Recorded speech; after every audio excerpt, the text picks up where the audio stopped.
El día de hoy tenemos dos charlas. La primera es del doctor Hernán Sánchez, es médico intensivista de la UCI en nuestro hospital. Y el tema que se va a tratar es neutropenia febril. Bienvenido, doctor, y adelante. Eh, Buena tarde con todos. Efectivamente, gracias por la invitación y siempre abiertos de parte de la terapia intensiva para la docencia. Es algo bastante grato y que fomentamos eso igual en nuestro servicio. Entonces, esa es la temática de hoy, es neutropenia febril, por así decirlo, es una urgencia oncológica. Es por eso que se ha solicitado en nuestro servicio mencionar el tema para hoy.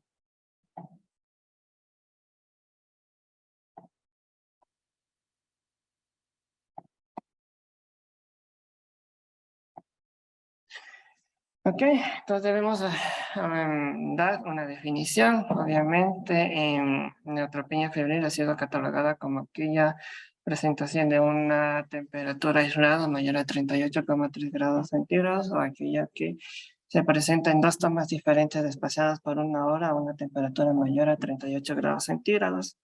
Obviamente, neutropenia febril, los neutrófilos han descendido. Las investigaciones han indicado que hay más riesgo de infecciones graves cuando la cantidad de neutrófilos es menos de 500.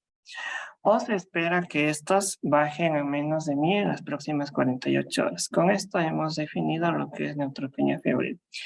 Episodios de fiebre con descenso de neutrófilos. Ha de haber una controversia con respecto a la granulocitopenia, en la que, como recordarán ustedes, los granulocitos, los eosinófilos, basófilos y neutrófilos que se caracterizan por tener gránulos en sus membranas, estos pueden descender, se conoce como granulocitopenia. Pero bueno, ahí de la confusión, pero el término correcto es descenso de neutrófilos, con lo que respecta a la definición de neutropenia febril. En la epidemiología se ha visto que se presenta en un 10 a un 50% de los tumores sólidos y incrementa hasta un 80% en los tumores hematológicos. Se presentan los tumores sólidos de 7,83 casos por 1000 habitantes, 1000 casos oncológicos, a diferencia de los mucho más elevados, los hematológicos de 43,3 por 1000. Obviamente es una complicación grave que se presenta de un 25 a un 30% y la mortalidad llega hasta un 9 o un 12% en este tipo de patología. Obviamente, el hecho de presentarse como como episodios febriles, entonces la infección por lo general es más frecuente, obviamente, es la bacteremia que se presenta en un porcentaje bastante elevado de los casos, un 18%, llegando a presentarse infecciones por gram negativos en un 18% y por gram positivos en un 5% de los casos. Obviamente, toca mencionar que la primera infección que uno tiene que tener en mente siempre es bacterias, ¿no? Y posteriormente, como iremos hablando, se avanzará en otro tipo de infecciones por otros organismos. En lo que respecta a la fisiopatología, pues obviamente el paciente, la mayor incidencia de esta patología es post-quimioterapia, ¿no? Entonces hay una inmunosupresión marcada por el tratamiento instaurado y se presenta este tipo de patología. O también hay factores de riesgo asociados para la presentación de este tipo de enfermedad. Entre ellas se encuentra la enfermedad cardiovasculares, que haya presentado el paciente una neutropenia febril previamente, dosis elevadas de quimioterapia, un estadio avanzado de la enfermedad oncológica de base, que ya tenga una calidad de vida disminuida, más o menos esto sería por la escala de Koch, ¿no? Entonces, siempre hay que tener presente los factores de riesgo en pacientes que probablemente desarrollen la neutropenia febril, porque para dar una vigilancia mucho más estrecha en este tipo de pacientes que tienen más riesgo de desarrollar esta urgencia oncológica.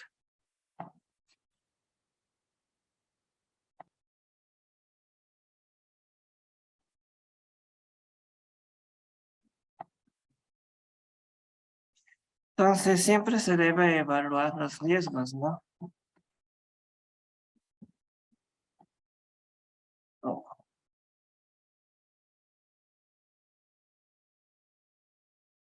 se presentaba así. Mm, Bueno, la presentación de los riesgos, obviamente el paciente es aquel que haya tenido una neutropenia febril previamente, dosis altas de quimioterapia, em, y hay que dar una evaluación de los riesgos. Bueno, en la escala MASC es una escala que tiene un aval internacional con respecto a la identificación de los riesgos de que el paciente tenga un riesgo elevado, ¿no?, de mortalidad. Su valor de corte es 21, entonces un valor de corte de 21 para arriba es un paciente de bajo riesgo y es un paciente que debe ser manejado ambulatoriamente, obviamente con el seguimiento estrecho por consulta externa.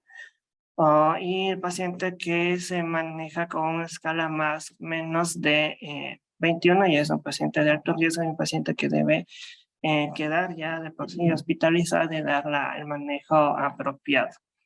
Entonces, la escala más se caracteriza por varias categorías, entre ellas si el paciente presenta unos síntomas leves, moderados, si hay hipotensión, si tiene antecedentes de POC, una neoplasia que presente sin infección fúngica previa, que se encuentre en su estado de hidratación, si es que en el momento en el que es valorado presenta una clínica ambulatoria o ya tiene sintomatología grave y una edad mayor a 60 años. Entonces, ya con esto definimos el valor de corte es 21 y definimos el paciente puede ser manejado ambulatoriamente, obviamente ya vamos a abordar el tema con antibióticos vía orales o si no, si se queda hospitalizado y vamos a requerir el uso de antibióticos por vía intravenosa.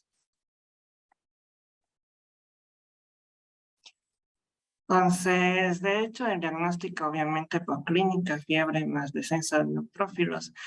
Obviamente hay que buscar el foco de infección. Si es que tenemos neutrófilos en descenso, la respuesta inflamatoria de calor, dolor, edema, eritema y todo esto, y potencia funcional, puede no darse en todo su esplendor, por así decirlo, y es únicamente la fiebre, el único signo que nos puede alertar en que estamos ante un paciente con neutropenia febril. Entonces, la fiebre es un síntoma bastante relevante para llegar a este diagnóstico.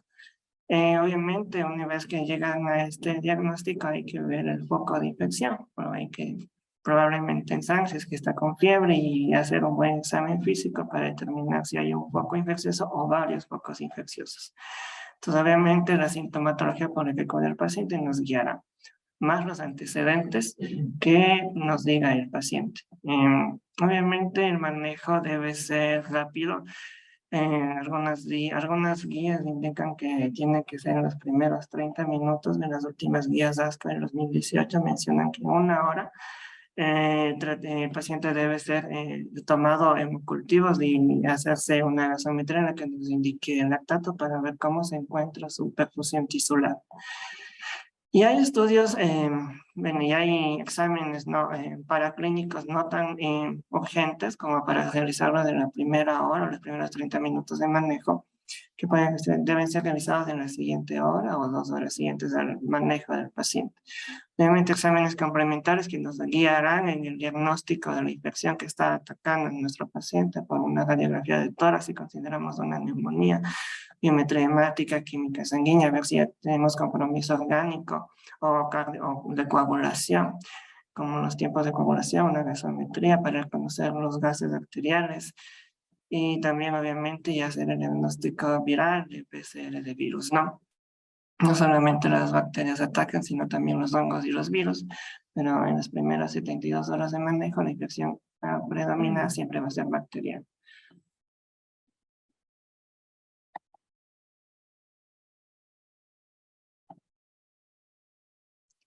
Entonces, el tratamiento, obviamente, como les menciono, la infección predominante en los primeros días de manejo va a ser siempre una infección bacteriana.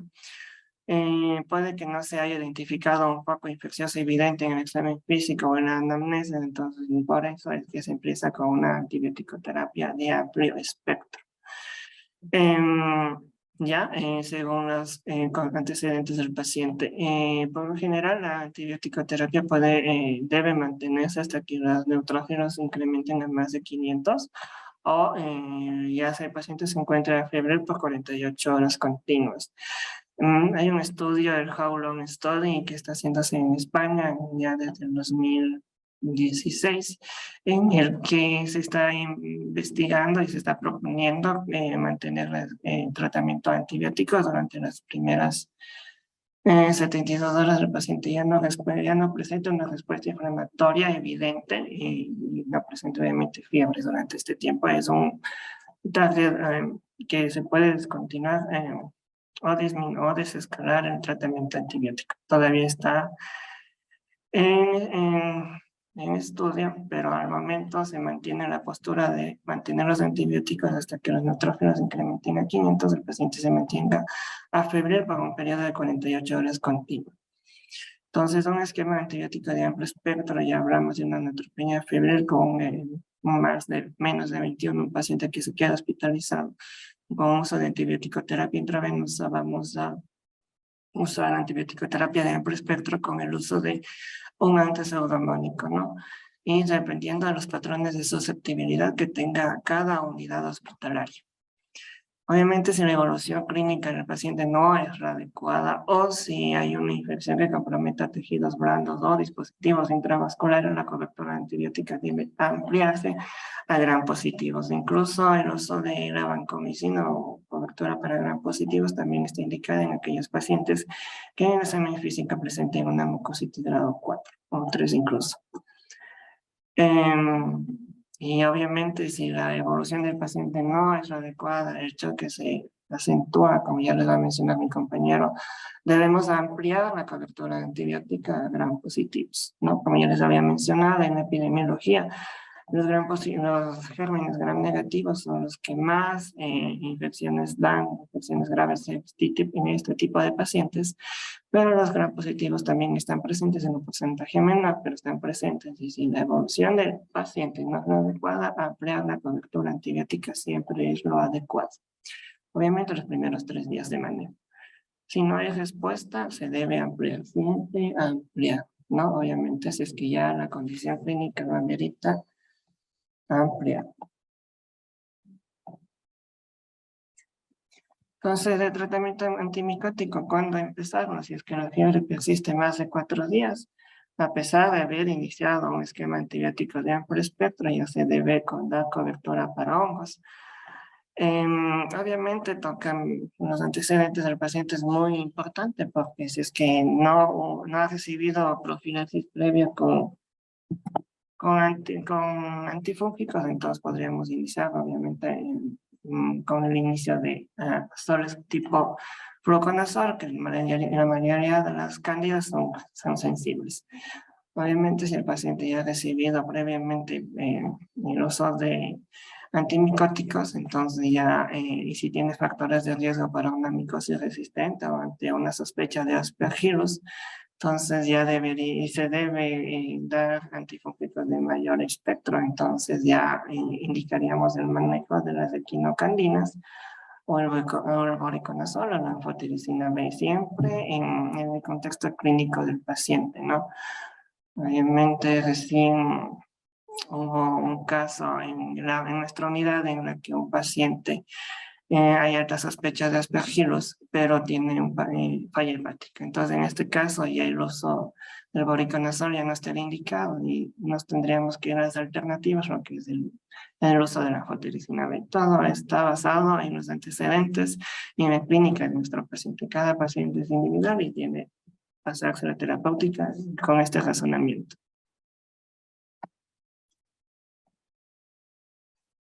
Obviamente los virus no se quedan atrás, también se debe dar el tratamiento antiviral en caso de alta sospecha, por ejemplo, si presenta lesiones tipo vesículas a nivel de la boca o en alguna otra parte del cuerpo, la sospecha por infecciones por virus herpes simple o varicela zoster debe ser elevada, entonces se deberá iniciar el diagnóstico el tratamiento con aciclovir a 12 miligramos por kilo cada 8 horas. Los otros virus como el citomegalovirus también están dentro de esta de la etiología de este tipo de patología. Entonces, debemos sospechar este tipo de infección cuando el cuadro clínico se acompaña de diarrea, de trombosis venosas o presencia de hepatitis, ¿no? Entonces, cabe recalcar que el diagnóstico definitivo de citomegalovirus es por patología, ¿no? Pero no podemos ser tan invasivos para llegar a un diagnóstico, podemos llegar a un diagnóstico muy probable con la clínica, la sintomatología, los factores de riesgo que va a presentar el paciente. Ahorita tenemos otro arsenal de diagnóstico como son la detección de estos virus a través de PCR y la antigenemia, en este caso del citomegalovirus, del PP65. Y debe hacerse esta identificación por lo menos cada 8 días de pacientes que se encuentran con larga estancia hospitalaria. Tratamiento con pacientes con alta sospecha de esta infección viral va a ser el uso de la aciclovir intravenosa 5 miligramos por kilo de peso 2 veces al día. Y otra alternativa en caso de no poder usar esta va a ser el valganciclovir por vía oral 900 miligramos 2 veces al día. Obviamente hay otros virus respiratorios en los que va a dar un cuadro clínico gripal. La tos de los virus respiratorios no se deben descartar. Y obviamente un paciente con neutropenia febril, el riesgo de infecciones por diferentes agentes patológicos va a ser bastante alta, ¿no? Siempre hay que sospechar dependiendo de la sintomatología que presenta el paciente. Entonces, otros tratamientos con respecto a los factores estimulantes de colonias, su indicación obviamente es en aquellos pacientes que cursan con sepsis, con neumonías graves, con infecciones micóticas invasivas, o una neutropenia febril previa, que aquellos que tienen una neutropenia febril profunda, menos de 100 y que se ha prolongado por más de 7 días. Hubo el antecedente de si se debería usar factores estimulantes de colonias como pacientes con infección por SARS-CoV-2. La literatura había indicado que había el mayor riesgo de que la insuficiencia respiratoria se empeore. Obviamente, entonces, si el paciente ingresa con foco infeccioso respiratorio, y el foco infeccioso respiratorio se acentúa cada vez el trastorno de oxigenación hasta llegar a valores críticos de una PAFI muy baja, ya el riesgo-beneficio de usar este tipo de tratamientos ya toca tener mucho cuidado, ¿no? Porque se ha visto que sí, empeora el trastorno de oxigenación, pero cada paciente es diferente y si es que el paciente empeora su trastorno de oxigenación, las PAFIs cada vez son más bajas, entonces este tratamiento en este tipo de pacientes no estaría indicado. Pero los demás, si un paciente que ingresa con neutropenia febril y que tiene infección por SARS-CoV-2, pero el trastorno de oxigenación ya es moderado, ya es leve o ya prácticamente la infección, la neumonía por SARS-CoV-2 ya no es tan relevante, ya no es tan crítica, obviamente ya se debe continuar con el uso de estos factores estimulantes de colonias.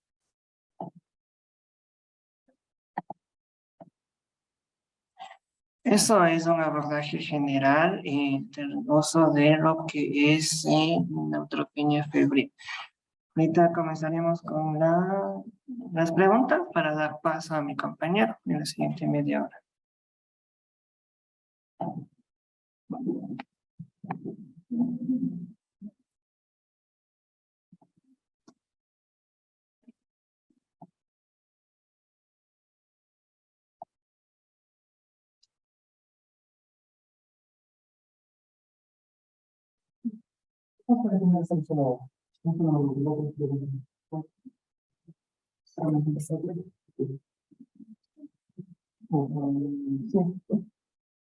Bueno, vamos a hacer un grupo de preguntas al final después de aceptar nuestro pequeño siguiente tema. Bueno, entonces, ¿algunas preguntas sobre nuestro pequeño pedir? ¿Algo que hayan quedado dudas, inquietudes, comentarios? ¿no? Tal vez a los participantes en la red, ¿alguna pregunta sobre nuestra pena febril?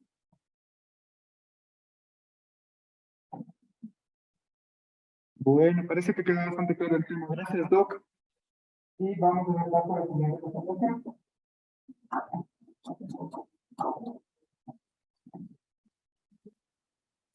A ver, si te pongo con ahí, chula.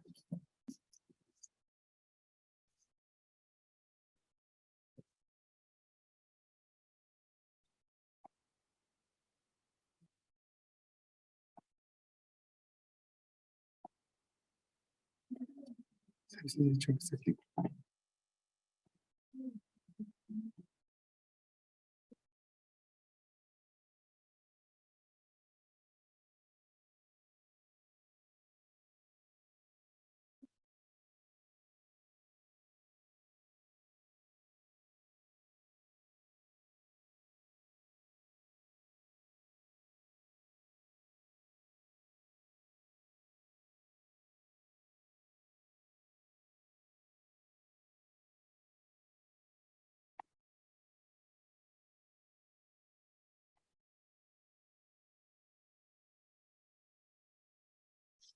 Bien, a continuación tenemos al doctor Carlos Montenegro, también es médico intensivista, trabaja en nuestra terapia intensiva, y el tema que va a exponer el doctor Montenegro es sepsis y choque séptico en pacientes oncológicos. Adelante, doctor.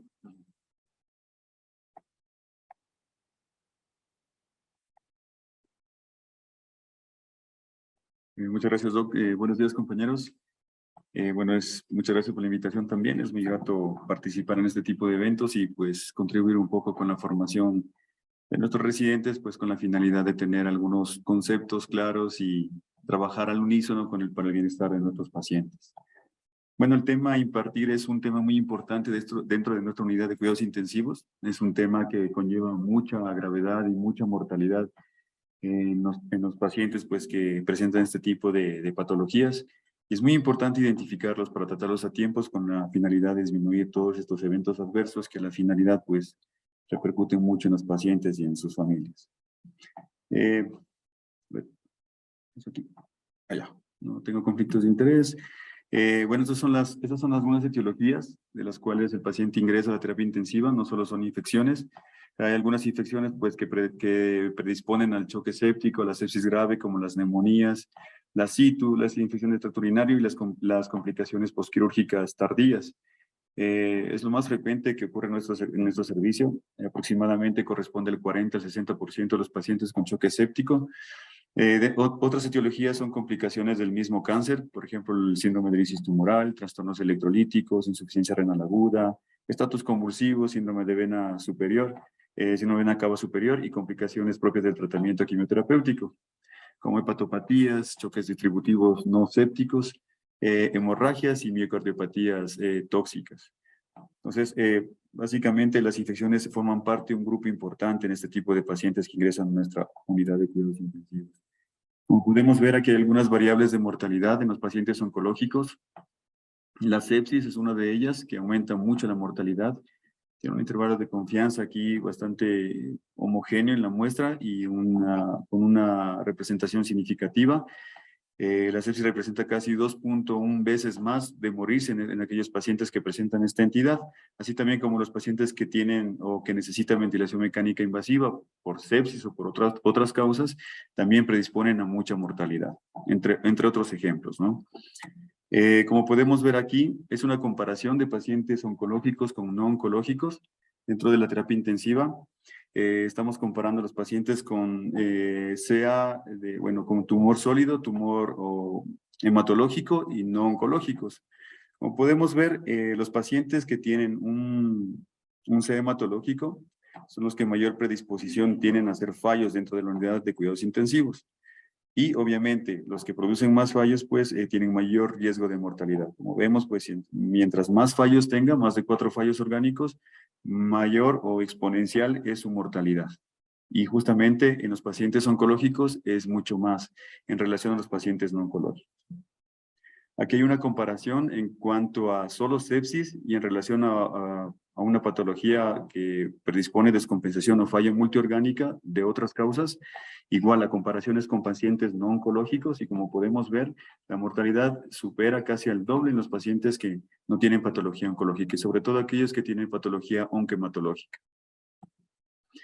Es un Kaplan-Meier que, bueno, esto demuestra a nivel hospitalario la supervivencia.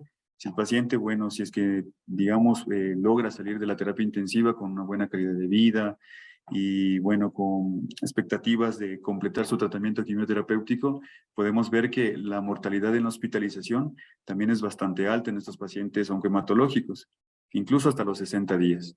Esto corresponde o son datos que, bueno, que son, que expresan, ¿no?, la gravedad tanto en los primeros días como también prolongada hasta los 60 días. Es decir, que estos pacientes oncohematológicos tienen factores de riesgo muy importantes, incluso independientes de mortalidad, cuando ya presentan un proceso séptico o de estrés metabólico severo. Bueno, hablando como tal de sepsis, he puesto aquí una imagen, sobre todo mencionando la palabra código sepsis, ¿no? Así como también hay código ictus, código de trauma, código de envenenamiento, pues también tenemos que tener en la cabeza que la sepsis conlleva también a algunos procedimientos de identificación y de tratamiento temprano, ya que pues en estos casos de pacientes oncohematológicos más sepsis, el tiempo es oro. Entonces hay que intentar de identificar lo más pronto posible para poder dar un tratamiento y un seguimiento adecuado. Hablando del concepto de sepsis, bueno, trasladándonos a años hacia atrás, desde Hipócrates incluso, podemos ver que la sepsis también, desde antaño ya se conocía como putrefacción tisular. No sabían inicialmente a qué se debía. Pero bueno, años después con Leeuwenhoek, donde ya pudieron identificar algunas bacterias, algunas células unicelulares incluso, pudieron identificar que se aislaron en las placas dentarias. Y desde ahí empezó ya a hablarse de bacterias que producían la infección tisular. Es decir, que ya desde 1914 ya se consideraba la sepsis como una infección asociada a sintomatología sistémica. Se fueron remodelando un poco los conceptos y cuando salió la campaña de sobrevida a la sepsis en el 91, ya se pudieron definir mejor los criterios de sepsis. Y entre ellos se encuentra, pues, SIRS asociada a un proceso infeccioso documentado. En el 2001 no cambió mucho, lo único que se dijo era que era una combinación compleja de síntomas que se expresaban de manera sistémica, y en el 2016 en sepsis 3 ya se habla de una desregulación en cuanto a los componentes humorales del cuerpo y a la respuesta inflamatoria que provocan incluso disfunción orgánica. Hablando de la definición de sepsis dentro de la última campaña de sobrevida del 2021, y bueno, y el concepto de sepsis 3 se considera como una respuesta inflamatoria sistémica con repercusión orgánica. Es una disfunción orgánica potencialmente mortal causada por respuesta desregulada del huésped con la infección. Entonces, en resumen, es un desequilibrio entre el SIRS, MARS y CARS. ¿Qué es esto? Bueno, sabemos que el SIRS pues, es el síndrome de respuesta inflamatoria sistémica, que conceptualmente se lo puede identificar como la coexistencia de dos o más de estos signos, como la temperatura más de 38.3 grados centígrados, frecuencia cardíaca más de 90, frecuencia respiratoria más de 20, leucocitosis más de 12.000 o leucopenia menos de 4.000 o más del 10% de formas inmaduras. Podemos ver aquí, bueno, MARS, mejor dicho, es la respuesta intermedia entre el SIRS y el CARS. El CARS es la respuesta antiinflamatoria a un proceso de estimulación inflamatoria. Y MARS es la etapa intermedia, donde se estimulan todas las células proinflamatorias y van a producir, digamos, receptores químicos y sustancias químicas que van a provocar la prolongación de la humoral y celular de la defensa del huésped. Y CAR, pues, son todas las variables celulares que producen estas células proinflamatorias. Entonces, un desequilibrio en este tipo de reacciones humorales provoca una respuesta inflamatoria sistémica. Aquí tenemos un gráfico un poco más didáctico.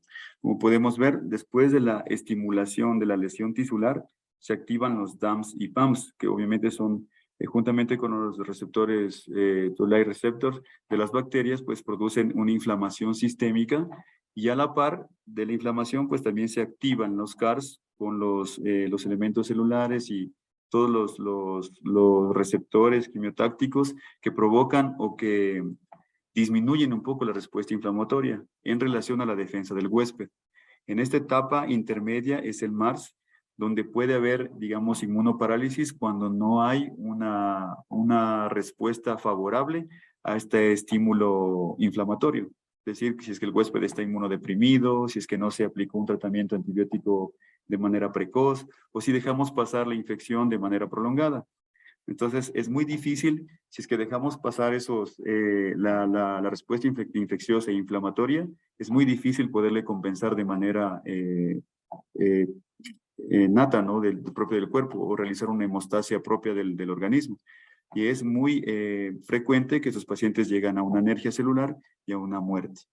En cambio, si nosotros actuamos de manera favorable, una vez identificado el foco infeccioso, tratamos de erradicar el foco infeccioso y tratamos de iniciar el tratamiento antibiótico, pues tenemos la chance de llevar a la recuperación al paciente, estimulando o fomentando la inmunidad adaptativa del huésped. Como podemos ver aquí, tenemos algunas causas y factores de riesgo. Por ejemplo, dentro de los factores de riesgo del paciente, pues incluye la nutrición del paciente, la edad, la inmunodepresión y las patologías preexistentes. Esto pues obviamente mientras más deterioro tengan esos factores de riesgo, el paciente va a tener menos respuesta favorable en cuanto a su inmunidad. En cuanto a la injuria tisular, pues tenemos algunos componentes que pueden llevar a la respuesta inflamatoria sistémica, como por ejemplo el síndrome de dificultad respiratoria del adulto, las quemaduras, las cirugías, las invasiones intravasculares sobre todo, y los traumas que pueden llevar incluso y hacernos pensar que está provocando una respuesta inflamatoria e infecciosa desde el primer evento de la lesión tisular.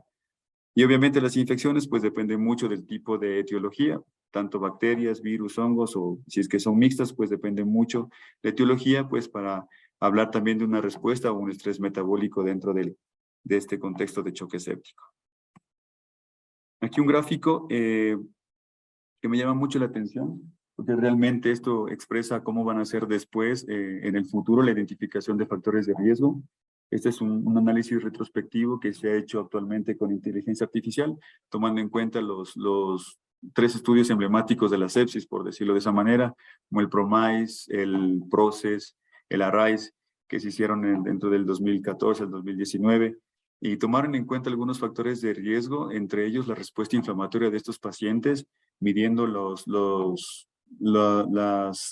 células y todas la respuesta proinflamatoria que producían estos pacientes, y se dieron cuenta que había algunos fenotipos, por ejemplo el alfa, que tenía mayor predisposición a hacer choque séptico si es que tenía un tipo de infección, digamos, de partes blandas. O en el caso del fenotipo gamma, que en aquellos pacientes que tenían procesos infecciosos a nivel hepático o a nivel pulmonar, tenía mayor predisposición de hacer choque séptico con mayor respuesta inflamatoria. Entonces, realmente esto quizás sea un avance que en el futuro nos ayude a identificar el tipo de paciente que tenemos frente con choque séptico y el tipo de tratamiento que tenemos que instaurar en el paciente para, obviamente, prevenir el choque séptico, ¿no? Hablando ahora de choque séptico, pues decimos que es un subgrupo de estos pacientes que provocaron, que presentaron un proceso de sepsis o sepsis grave, y que se producen en ellos unas graves alteraciones circulatorias, metabólicas, celulares, y se asocian a un mayor riesgo de mortalidad. La definición de choque séptico, de acuerdo a estas guías aquí presentadas, pues se dice que es la hipotensión persistente, menos de 65 milímetros de mercurio como presión arterial media, con necesidad de vasopresores después de una reanimación hídrica correcta y acompañada de un lactato de 2 milimoles por litro. Entonces, el concepto está claro. Si nosotros ya una vez que identificamos el proceso infeccioso, tenemos inestabilidad hemodinámica y después de reanimarlo, incluso de hacer una buena reanimación, necesita ya vasoactivos y aún así el lactato está más de 2 milimoles por litro, ¿sí? Entonces, el choque séptico no es más que la progresión de la sepsis persistente que nos lleva a un estado proinflamatorio. Este estado proinflamatorio, pues hay una lesión a nivel tisular, sobre todo del endotelio vascular, activado por los mismos DAMs, PAMs que habíamos mencionado. Esto pues lo que provoca es una lesión a nivel tisular Esta lesión tisular pues hace que la respuesta inflamatoria gane a la respuesta contrarreguladora o CARS, y hace que se activen los procesos de procoagulación, disminuyan incluso el sistema antifibrinolítico y produzca microtrombos vasculares, y con esto pues progresivamente hay alteración del tono vascular y como consecuencia de ello una hipoperfusión tisular. Lógicamente, esta hipoperfusión tisular persistente, si no es corregida, pues lleva a la hipoxemia celular y a la muerte celular. Aquí un pequeño resumen. Bueno, después de haber identificado la infección local, pues hay un desequilibrio entre CIRS y CARS. Se conoce como CIRS, más un proceso infeccioso como sepsis. Sepsis grave ya desapareció desde el último consenso, ahora se llama choque séptico. Y bueno, si la persistencia de choque séptico lleva a la disfunción multiorgánica, pues si depende de la identificación y la intervención que hagamos, pues es que el paciente recupera o se muere, ¿sí? Vamos a las estrategias diagnósticas. Como podemos ver, bueno, aquí he mencionado algunos scores, algunas herramientas diagnósticas que utilizamos normalmente en hospitalización, en emergencia. Realmente, si nosotros tomamos en cuenta por separado este tipo de herramientas diagnósticas, no nos sirve casi de mucho, porque la mayoría tiene valores predictivos bajos o negativos realmente, porque podemos hablar digamos, de CIRS sin un proceso infeccioso y podemos catalogarlo mal como sepsis, ¿no es cierto? Y es muy importante más bien combinarlos, como se vio en este estudio, donde combinaron SOFA, NEWS y MUSE, bueno, que es esto del puntaje nacional de alerta temprana y alerta modificada, juntamente con la evaluación de disfunción orgánica, pues sí tuvieron una buena sensibilidad. Incluso tiene un AUROC de 0.89, que es bastante bueno para la identificación de un proceso séptico o que va a llegar al choque séptico. Sin embargo, nosotros casi siempre evaluamos o tomamos en cuenta esos scores para más bien determinar el riesgo de mortalidad. Y como estrategia diagnóstica, nos basamos básicamente en las ventanas de perfusión tisular. Clínicamente, el diagnóstico clínico es muy importante en este tipo de pacientes. Y entre ellos, las ventanas de perfusión tisular más importantes es el estado neurológico, el llenado capilar o mottling y la diuresis, básicamente, asociado a cualquier herramienta que vemos ahí.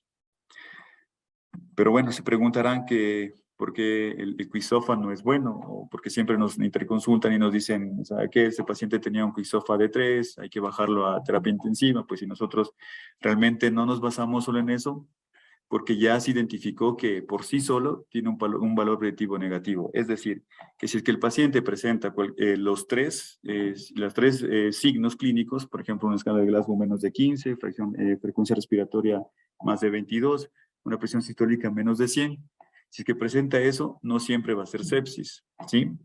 Pero en un paciente que tiene sepsis o choque séptico, si no presenta esto, tampoco va a ser sepsis, ¿sí? Entonces, ¿qué es lo que nos ayuda? Justamente evaluar las ventanas de perfusión tisular, y quizás sí nos ayude un poco utilizar el QIZOFA o el SOFA o el Apache, ¿sí? Pero utilizarla por sí sola como diagnóstico no nos sirve de nada. Casi un 50% sí, un 50% no. Entonces, como estrategia diagnóstica, pues primero es identificar los factores predisponentes del paciente, el examen físico, que es muy importante, la confirmación del diagnóstico con las herramientas que utilicemos y la erradicación del foco infeccioso lo más pronto posible. Claro, aquí he mencionado incluso algunos estudios de imagen para poder identificar quizás un foco infeccioso que no esté claro, para poder erradicarlo.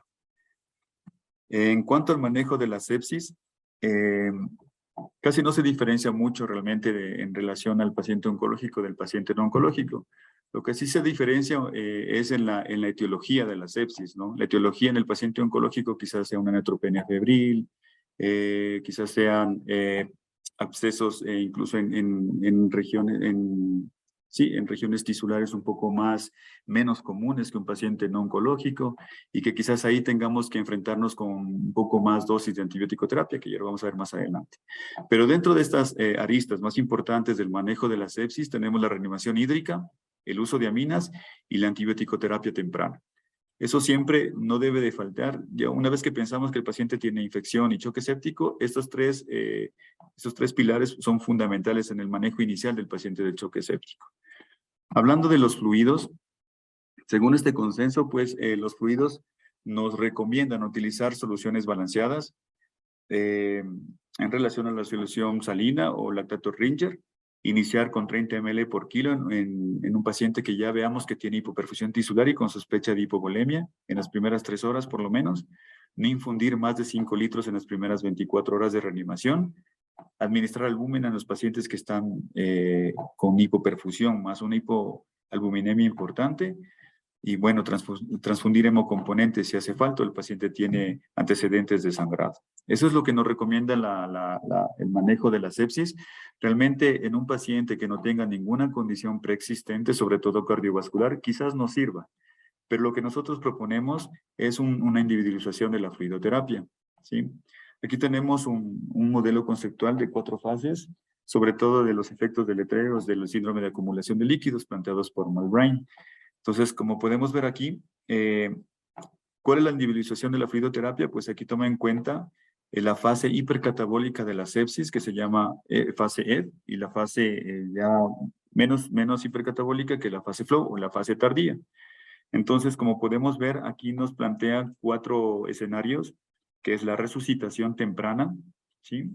La optimización de líquidos, la de-resucitación y la estabilización de los líquidos. Obviamente, en cada minuto, en cada hora, es muy importante cada fase, porque la reanimación, lógicamente, pues nosotros vamos a iniciar cuando ya identifiquemos la hipoperfusión tisular.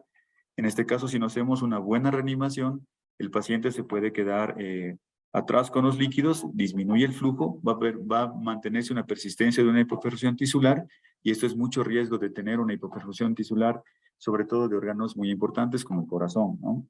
Entonces puede haber isquemias, puede haber incluso en las fases tempranas, sobre todo choque séptico, o que nos adelantemos a utilizar vasopresores sin una adecuada reanimación, podemos hacer mucho daño con una poscarga bastante aumentada y sin tener en cuenta que el paciente ya tenía un antecedente cardiovascular de base por sus antecedentes quimioterapéuticos, en fin. Como podemos ver también es muy importante la de-resucitación, ¿sí? En esta fase de resucitación, cuando el paciente ya se ha optimizado todos los líquidos, es muy importante tener en cuenta si el paciente, digamos, se quedó con balance hídrico positivo después de la reanimación, pues hay que tenerlo en cuenta para poder desreanimar de manera progresiva y lenta, ¿sí? Y evitar con esto, pues, el síndrome de fuga capilar, que pueden presentar los pacientes que tienen un balance positivo y todavía la respuesta inflamatoria persistente. Aquí he puesto algunos predictores hemodinámicos dinámicos, que quiere decir que son algunos test que nosotros realizamos en aquellos pacientes que dudamos de que todavía necesite más líquidos. Entonces, lógicamente, aquí hay algunos métodos que también tienen algunas limitaciones. Sin embargo, el método más utilizado es el levantamiento de piernas, como que lo conocen. Aquí no, lo único que se requiere es medir directamente el gasto cardíaco con el eco. Lo que hacemos es levantamos las piernas, olvidé poner aquí el grafiquito, pero bueno, levantamos las piernas, eso quiere decir que tenemos un retorno aproximadamente de 4 ml por kilo en relación al volumen de los ambos miembros inferiores, y eso tiene que elevarnos más del 10% el gasto cardíaco con la medición directa del eco. Si nosotros tenemos un más del 10% de respuesta en este test, es que el paciente todavía necesita líquidos, ¿sí? Y aquí tenemos otros métodos, la variación de presión de pulso, la variación de volumen sistólico, pero que eso requieren ciertas condiciones. Por ejemplo, en ese tipo de métodos necesitamos que el paciente no respire espontáneamente, que se mantenga ventilado a 8 ml por kilo, bueno, que el paciente esté ventilado y que no presente arritmias cardíacas. Entonces, todos estos test tenemos que identificar de acuerdo al tipo de paciente que tenemos frente a nosotros, ¿ok? Pero es importante que lo conozcan y que lo podamos nosotros también realizarlos en hospitalización para poder definir si el paciente está bien reanimado. Como podemos ver, ¿qué es lo que valora ese test? Lo que valora es, como aquí tenemos el test, que es lo que hace la optimización de la precarga, la optimización del volumen. En los pacientes que tienen una buena respuesta ventricular, una buena función cardíaca, vemos que el paso de un pequeño volumen optimiza la precarga y mejora el gasto cardíaco. Por tal, mejora la presión arterial, mejora la frecuencia cardíaca y la hipoperfusión tisular.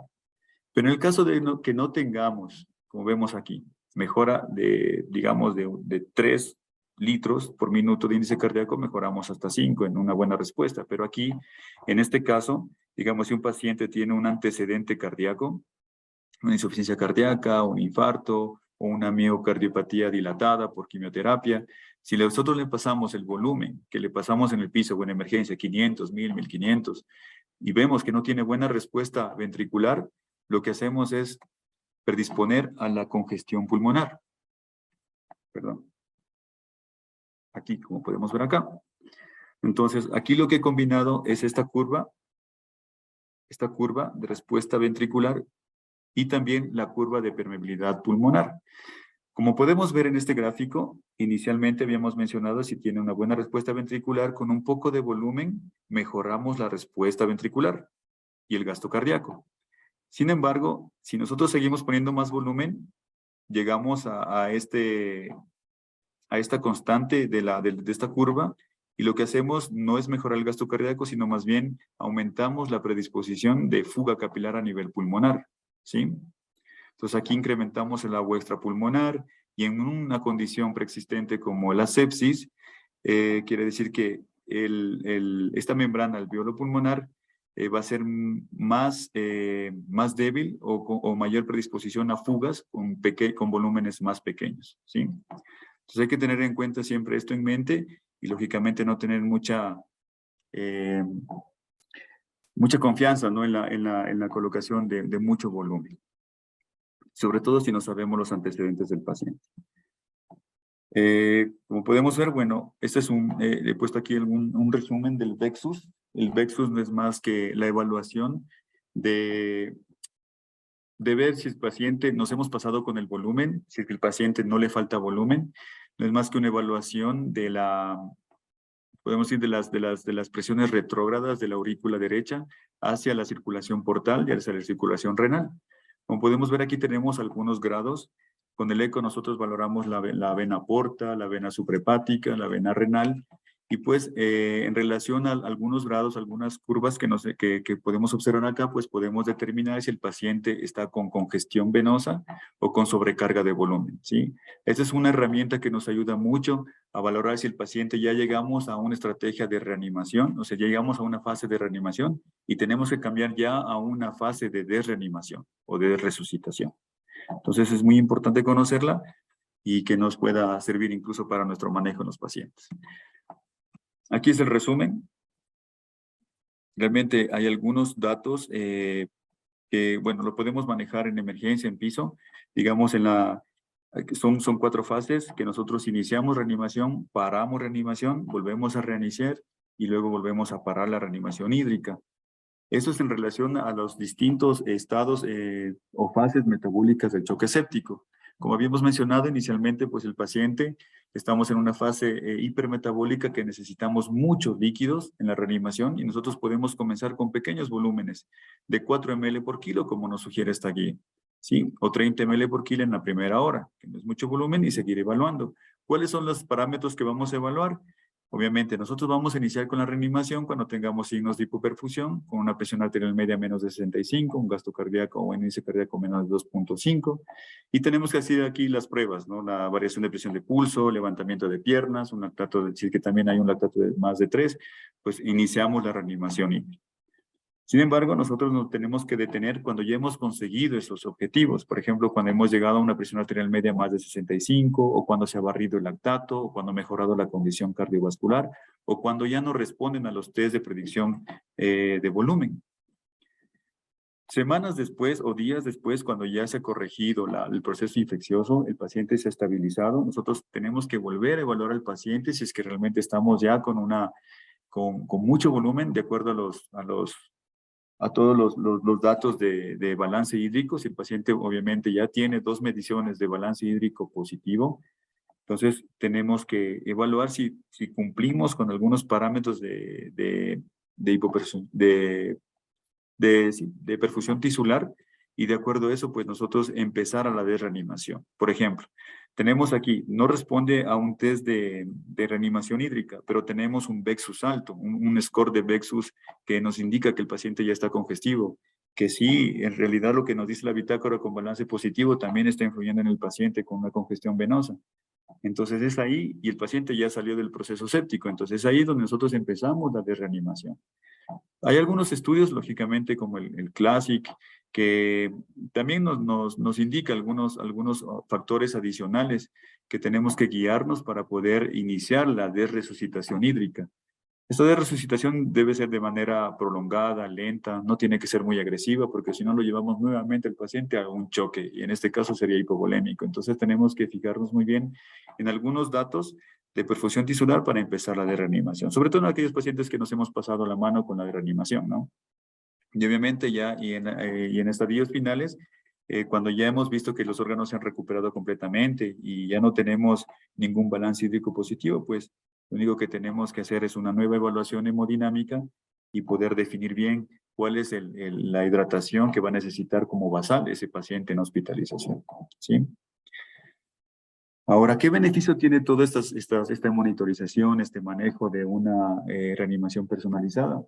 Pues como podemos ver en este artículo de CHEST, es muy importante en este tipo de pacientes. Aquí comparan el cuidado usual del paciente o la reanimación deliberada en relación a la intervención, que es la reanimación personalizada. Como podemos ver, mejora mucho el balance hídrico a las 72 horas y esto hace que incluso requiera el paciente menos terapia dialítica en el caso de que tenga una falla renal persistente.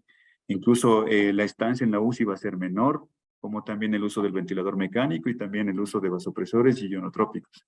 Es decir, en su contexto general, mejora mucho la estancia en UCI y la mortalidad.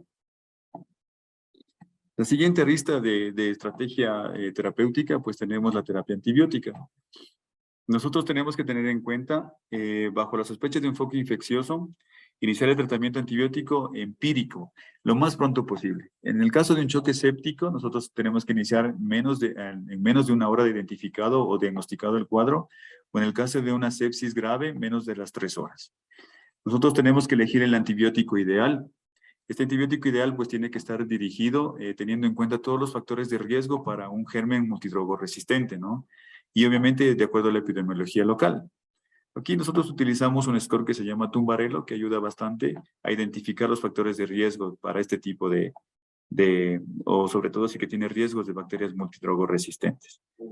Es muy importante también como parte del diagnóstico recolectar los cultivos antes del tratamiento antibiótico, sobre todo antes de los 45 minutos de diagnosticado, es decir, antes del inicio de la antibiótico terapia, para que no haya ninguna falsos positivos o falsos negativos en los resultados, ¿no? Y obviamente, si nosotros ya detectamos con estos cultivos, si es que no tenemos ningún germen identificado, lo más importante es quitar el tratamiento antibiótico, porque quizás este proceso o ese choque séptico un choque distributivo tal vez no sea séptico, no sea un choque distributivo por otras causas que hay que identificarlas.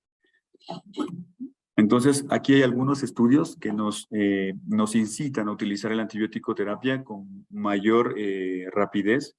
Tenemos desde el 2006 por Kumar, ya nos está hablando en estudios muy importantes, que son multicéntricos, con bastantes pacientes. Nos dice que aquí, si nosotros nos retardamos, mientras más horas nos retardemos, mayor mortalidad en el paciente con choque séptico en el inicio de antibiótico terapia. Un estudio que se replicó en el 2014 en toda Sudamérica, Europa y Norteamérica, también nos demuestra lo mismo. Nos dice que si es que nosotros nos demoramos, después de identificar el foco infeccioso y el choque séptico, nos demoramos más de 6 horas, tenemos casi el 40% de mortalidad en los pacientes si no le hemos iniciado antibiótico terapia. Entonces es muy importante iniciar el tratamiento antibiótico lo más precoz posible. Ahora, la procalcitonina. Realmente, se me ha tapado el cuadro. Bueno, la procalcitonina realmente es muy importante conocer que la procalcitonina, bueno, sí se eleva después cuando hay una respuesta inflamatoria secundaria a un proceso infeccioso bacteriano, sobre todo. Vemos que hay procalcitoninas muy altas y sin embargo, si es que se asocia a una respuesta inflamatoria sistémica con sepsis, es muy patognomónico de que se trate de una infección bacteriana. Sin embargo, la sensibilidad es muy baja, es del 70% y 64% de especificidad, y es por eso que la procalcitonina no sirve como diagnóstico inicial de una infección bacteriana, ni tampoco para iniciar antibiótico terapia. Sin embargo, la procalcitonina nos sirve para evaluar cómo va el proceso infeccioso y así pues nosotros tratar de desescalar en el tratamiento antibiótico. como nos dice en este cuadrito. Por ejemplo, si nosotros tenemos una alta sospecha de infección bacteriana y tenemos una procalcitonina positiva, hay mucha probabilidad de infección bacteriana.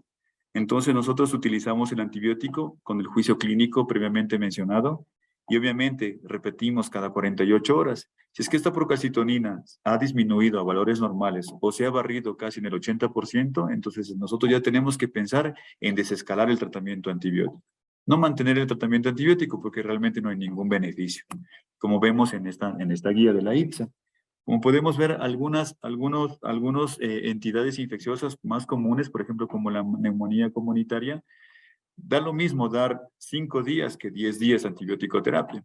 Y quizás a los 3 días ya nos pinta o nos dice que la procalcitonina se borra el 80%. Entonces, damos 48 horas más de tratamiento antibiótico y suspendemos. No hace falta prolongar los días porque realmente no ha habido ningún cambio o beneficio en cuanto a su mortalidad. Asimismo pasa con las infecciones intraabdominales como complicaciones postquirúrgicas. Da lo mismo dar 8 días que 15 días.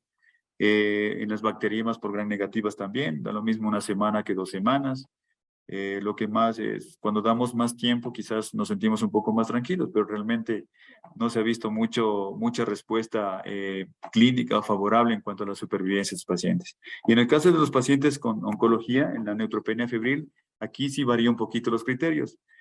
Nosotros no podemos plantearnos los días de antibiótico-terapia, como nos dijo nuestro compañero, que realmente todavía no hay datos que nos digan o que nos recomienden desescalar el tratamiento antibiótico. Sin embargo, aquí en esta guía nos menciona que el paciente, cuando ya se restablezca su celularidad o cuando tenga más de 500 de células de contagio de absolutos de neutrófilos, nosotros tenemos que ir pensando ya en quitar el tratamiento antibiótico. Quizás sea prudente quitarle después de las 72 horas de cuando encontremos esos valores de celularidad. O si no, cuando ya esté febril, 72 horas más, como también dicen las guías de neutropenia febril. Pero es importante determinar que la procalcitonina, en estos casos, sí nos va a ayudar mucho, sobre todo en acortar el tiempo de antibiótico-terapia. Entonces, es muy importante identificar el antibiótico ideal. Tiene que ser de amplio espectro, tiene que ser la dosis adecuada. Por ejemplo, hay pacientes que ya vienen con infecciones de Pseudomonas aeruginosa. Estos necesitan, pues, empíricamente medicamentos de amplio espectro y tiene que ser a dosis altas para que pueda cubrir sobre la concentración inhibitoria mínima, por lo menos más de un 20%, asimismo como los beta-lactámicos. Un paciente que necesite o que sea sensible a beta-lactámicos también debe de cubrir más o menos el 40-70% del tiempo por encima de la MIC. Es decir, que en este tipo en algunas bacterias se benefician de mantener antibiótico-terapia en infusiones prolongadas. Entonces tenemos que determinar realmente qué tipo de infección, qué tipo de bacteria se trata para poder también dar una dosificación adecuada. El sinergismo también es muy importante con la finalidad de no crear antagonismo entre las funciones de los antibióticos y que también tenga una buena penetración a los focos infecciosos. Como habíamos mencionado, pues en los pacientes oncológicos las infecciones no son comunes.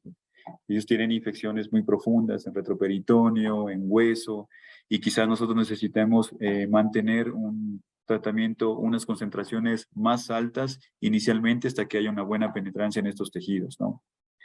Y obviamente, pues ajustar la sensibilidad cuando ya identifiquemos el germen, por lo general esas las 48-72 horas, suspender de inmediatamente cuando no tenga ningún germen identificado y siempre pues pensando en el contexto global del paciente, ¿no? En cuanto a la edad, patologías preexistentes, con la finalidad pues de no crear mayor daño. Entonces, como resumen del antibiótico terapia ideal, pues tiene que ser el antibiótico correcto, en el tiempo correcto, la dosis correcta y la duración correcta. Los objetivos de la campaña de sobrevida a la sepsis para mejorar la mortalidad o bueno, la sobrevida en este tipo de pacientes es optimizar el diagnóstico temprano. Optimizar las 3 estrategias terapéuticas tempranas y con eso pues con la finalidad de mejorar la supervivencia. Abordajes adicionales en la sepsis, el paciente con choque séptico cuando baja la UCI, no solo es lo que habíamos mencionado, en aras del tiempo solo las voy a mencionar nada más, pero también nosotros en este tipo de pacientes, también si necesita soporte ventilatorio, también tenemos estrategias para soporte ventilatorio protectivo. La sedación y analgesia también son muy importantes de limitar su uso con la finalidad de que no aumente la predisposición a la anergia inflamatoria, soporte nutricional con la finalidad de mejorar estos efectos antiinflamatorios. En algunos pacientes tenemos que hacer diálisis para también mejorar su medio interno y también el soporte hematológico en el caso de una anemia o un sangrado. Bueno, como resumen, pues tenemos el bundle del código de sepsis. Como he mencionado, tenemos que meternos en la cabeza que cuando el paciente esté con choque, tenemos que hacer lo siguiente. Una vez identificado el CIRS, pues tenemos que medir el lactato, cogemos hemocultivos, iniciamos antibiótico terapia, iniciamos la reanimación hídrica y si es que ya una vez nosotros planteados que el paciente ya no necesita más líquidos, pues utilizar aminos vasoactivos pues, y a la par llamar a la terapia intensiva para nosotros poder profundizar más este manejo. Aquí pues tenemos, una vez que iniciados los vasoactivos, tenemos que fijarnos si es que el paciente no necesita más líquidos y nuevamente medir el lactato. Es un círculo vicioso que, bueno, lo hacemos con mayor cuidado y mayor tiempo, ¿no? En la terapia intensiva. Como enseñanza, unos puntitos claves, por ejemplo, podemos decir que la sepsis es una emergencia de segundos a minutos que requiere una acción inmediata por su parte y de su equipo de urgencias y hospitalización. El retraso en el diagnóstico y el tratamiento dan lugar a una mayor mortalidad. La reanimación rápida salva vidas y los líquidos intravenosos personalizados y los antibióticos de amplio espectro son pilares fundamentales. Eso. Bueno, y como datos adicionales, pues, solo para mencionar cuál es el consenso que requiere los pacientes oncológicos terapia intensiva. No solo son estos pacientes que tienen inestabilidad hemodinámica o cualquier otro fallo orgánico, sino que también a veces tenemos algunas contradicciones por las comorbilidades, las edades, pero sin embargo, si el paciente es potencialmente reversible, tenemos que ingresarlo. O pacientes que están también en remisión de su tratamiento oncológico, a pesar de que todavía no haya cumplido con su esquema como tal, nosotros tenemos que darle otra oportunidad para que se mantenga en terapia intensiva o que tenga incluso así no esté en remisión, pero que tenga posibilidad de sobrevida hasta el año. También nosotros lo tomamos en cuenta para darle una oportunidad en terapia intensiva si es que los objetivos y plan son de intención paliativa, sobre todo en aquellos pacientes que tienen una funcionalidad bastante buena, ¿no? Por ejemplo, en algunos pacientes jóvenes que así no tengan ningún fallo, pero si tiene una buena funcionalidad, también le damos atención en terapia intensiva. Bueno, eso es todo. Muchas gracias por la atención. No sé si tenemos alguna pregunta. ¿Alguna pregunta? Buenas tardes. ¿Alguna inquietud de comentarios?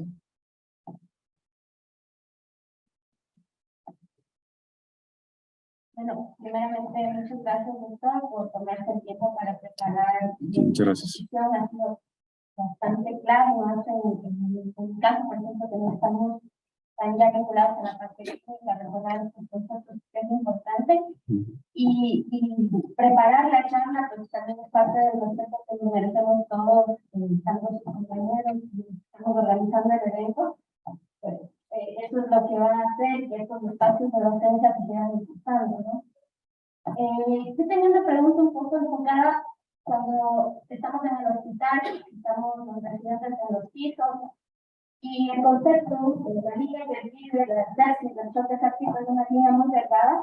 Así es. Y este punto, de determinar cuándo ha sido una designación hídrica adecuada, creo que también es bastante difícil saberlo, ¿no? Entonces, cuando estamos aquí en el piso, sociales de la Junta de Ingreso, como ustedes lo tienen, ¿cómo los presidentes se dan cuenta o qué herramientas podrían poner de la mano para poder establecer ese punto crítico, una designación hídrica adecuada? Okay. Ya, muchas gracias. Bueno, como habíamos mencionado, básicamente nosotros clínicamente, por ejemplo, en el piso puede ser bastante útil si nos damos cuenta en las ventanas de perfusión tisular. Si el paciente está hipotenso, tiene oligouria, no orinó, tiene un trastorno del estado neurológico y aparte tiene un llenado capilar o más de 3 segundos o un Montrin score, quiere decir que está hipoperfundido a nivel de la rodilla, nosotros nos guiamos con esos parámetros de perfusión tisular y empezamos a reanimar. Si después de la reanimación de 500 ml de un bolo, digamos, mejoró un poco la presión y mejoró el llenado capilar, nosotros nos aguantamos ahí. Pero si no mejoró, quizás necesite otro segundo bolo. pero es recomendable no aplicar más de 2 bolos. Y a partir del segundo bolo, iniciar más bien vasoactivos. Y llamar a la UCI. Si nosotros en la UCI vemos que con el uso de vasoactivos mejoramos la macrodinamia, la presión, pero todavía tenemos un poco de hipoperfusión tisular con oligouria, a pesar de haber mejorado el llene capilar, entonces quizás necesite más reanimación. Pero en ese evento, en ese contexto de la UCI, nosotros ya utilizamos el eco, los test hemodinámicos y todo eso para ver si necesita más flujo, es flujo dependiente, más precarga, más volumen. Pero en el piso puede servir estas 3 ventanas de perfusión. Puede servir bastante bien y guiándonos siempre con la macrodinamia. Ajá. Muchas gracias. Gracias, Doc. Gracias por su presencia. Gracias.